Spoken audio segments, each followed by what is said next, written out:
High বন্ধুরা, দেখো এই যে পুঁই শাক আর শুকনো লঙ্কা তেল দিয়ে, কালো জিরে শুকনো লঙ্কা আর তেল দিয়ে পুঁই শাকটা হালকা করে ভেজে নিয়েছি।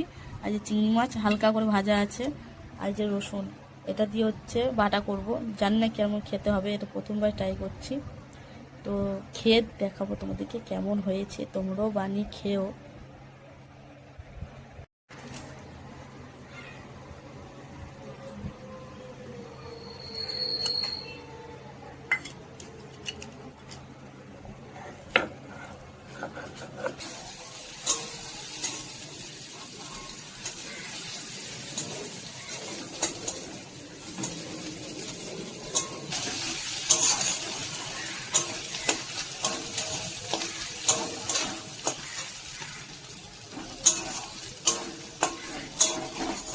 এই যে এদিকে তোমার সাথে গল্প করতে করতে আমি নুনটা দিতে ভুলে গেছিলাম, তো আবার একটু নুন দিতে হবে।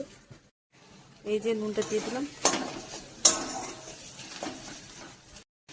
এই যে এখন রেডি হয়ে গেছে, এবার নামিয়ে নেবো।